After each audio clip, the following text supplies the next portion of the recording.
Hello friends, welcome to Preethi channel. இன்றைக்கி என்ன ரெசிபின்னு பார்த்தீங்கன்னா, ரொம்பவே சிம்பிளான புடலங்காய் கூட்டு தாங்க செய்ய போகிறேன். இது ரசம் சாதம், புளிக்குழம்பு எல்லாத்தோடு வச்சு சாப்பிட்டிங்கன்னா டேஸ்ட்டு ரொம்பவும் சூப்பராக இருக்குங்க. தோசைக்கெல்லாம் வச்சு சாப்பிட்டிங்கன்னா இன்னமும் அட்டகாசமாக இருக்குங்க.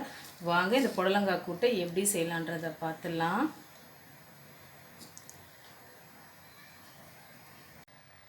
புடலங்காய் கூட்டு செய்ய பார்த்தீங்கன்னா மீடியம் சைஸ் புடலங்காய் 2 எடுத்திருக்கேன். இதை வாஷ் பண்ணிவிட்டு நம்ம தோலெல்லாம் எடுத்துகிட்டு வேணுன்ற சைஸில் கட் பண்ணிக்கலாம்.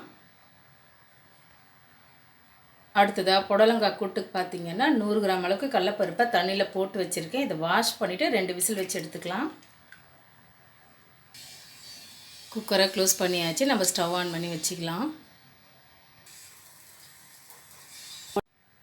கடலப்பருப்பு 2 விசில் போட்டு எடுத்துட்டேன். புடலங்காவை இந்த மாதிரி சைஸில் நான் கட் பண்ணி எடுத்துருக்கேன். இப்போ புடலங்காய் கூட்டை தாளிச்சிக்கலாம். கூட்டு தாளிக்க ஸ்டவ் ஆன் பண்ணி கடாய் வச்சுட்டேன். கூட்டுக்கு தேவையான அளவு ஒரு எண்ணெய் சேர்த்துக்கிறேன்.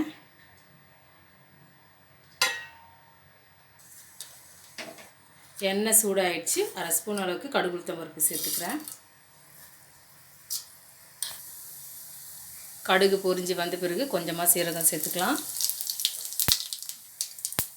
இது கூடவே ஒரு காஞ்ச மிளகாவையும் கிள்ளி சேர்த்துக்கிறேன். இடித்து வச்ச பூண்டையும் சேர்த்துக்கிறேன். ஒரு 4 பல்லு இடித்து வச்சுருக்கேன். பூண்டும் காஞ்ச மிளகாவும் இந்த அளவுக்கு வறுப்பட்ட பிறகு மீடியம் சைஸ் வெங்காயத்தை பொடியை கட் பண்ணி வச்சுருக்கேன். ஒன்று சேர்த்துக்கிறேன்.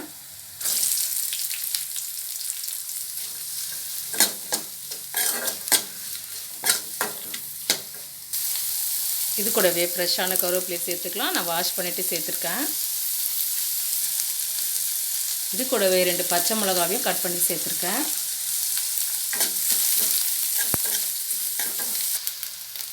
இது கூடவே மீடியம் சைஸ் தக்காளியை பொடியாக கட் பண்ணி வச்சுருக்கேன். ஒன்று இதோட சேர்த்துக்கலாம். தக்காளி ஓரளவுக்கு வதங்கின பிறகு கட் பண்ணி வச்சுருக்க புடலங்காவை இதோட சேர்த்துக்கலாம். இது கூடவே 1/2 ஸ்பூன் அளவுக்கு மஞ்சள் பொடி சேர்த்துக்கலாம். கூட்டுக்கு தேவையான உப்பையும் இதோட சேர்த்துட்றேன். சேர்த்துட்டு இதை நல்லா கலந்து கொடுத்துடலாம். இது எண்ணெயிலே வதங்கி வரட்டும். புடலங்காய்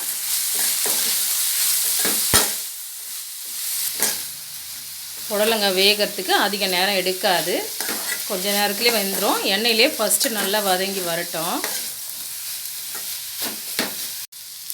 எண்ணெயிலே புடலங்காய் பார்த்தீங்கன்னா 2 நிமிஷம் நல்லா வதங்கி வந்துடுச்சிங்க. இப்போ மசாலாவை சேர்த்துக்கலாம். வீட்டில் அரைச்ச குழம்பு பொடி 1 ஸ்பூன் அளவு சேர்த்துக்கிறேன். இது கூடவே கொஞ்சமாக பெருங்காய பொடியும் நம்ம சேர்த்துக்கலாம். மசாலாவோட பச்சை வாசனை போகிறதுக்காக நான் ஒரு 1/4 டம்ளர் அளவுக்கு தண்ணி சேர்த்துக்கிறேன். கடலப்பருப்பு போட்ட வேக வச்ச தண்ணி தாங்க நான் சேர்த்துருக்கேன். அப்படி சேர்க்கும்போது கூட்டு இன்னமும் டேஸ்ட்டு சூப்பராக இருக்குங்க. இதை அப்படியே நல்லா கலரி கொடுத்துடலாம். மசாலாவோட பச்சை வாசனை போகிற வரைக்கும் ஒரு 2 நிமிஷம் அப்படியே கொதித்து வரட்டும். புடலங்காயில் பார்த்திங்கன்னா மசாலாவோட பச்சை வாசனைலாம் போயிடுச்சு. 2 நிமிஷம் நல்லா வதங்கி வந்துடுச்சுங்க. இப்போ வேக வச்ச கடலப்பருப்பு இதோட சேர்த்துக்கலாம். இது கூடவே கொஞ்சமாக தண்ணியும் சேர்த்துக்கிறேன். சேர்த்துட்டு இதை நல்லா கலந்து கொடுத்துடலாம். இது அப்படியே கொதித்து வரட்டும்.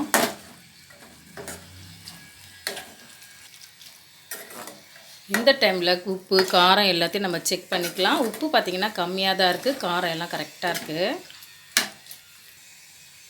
உப்பு கொஞ்சமாக சேர்த்துக்கிறேன். இது வெந்துட்டுருக்கிற டைமில் இதுக்கு ஒரு விழுது அரைச்சிக்கலாம். நம்ம புடலங்காய் கூட்டுக்கு விழுது அரைக்க பார்த்திங்கன்னா ஒரு மிக்ஸி ஜாரில் ஒரு பீஸ் அளவுக்கு தேங்காவை இந்த மாதிரி சைஸில் கட் பண்ணி போட்டிருக்கேன். இது கூடவே 1/4 ஸ்பூன் அளவுக்கு ஜீரகம் சேர்த்துக்கிறேன்.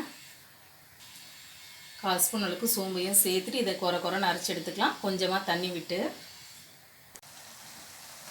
கூட்டுக்கு பார்த்திங்கன்னா தேங்காவை அரைச்சி எடுத்துட்டேன். இப்போ இதோட சேர்த்துக்கலாம்.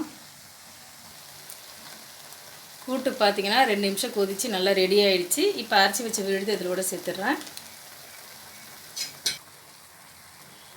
அரைச்சி வச்ச விழுதை சேர்த்துட்டு இதை நல்லா கலரி கொடுத்துடலாம்.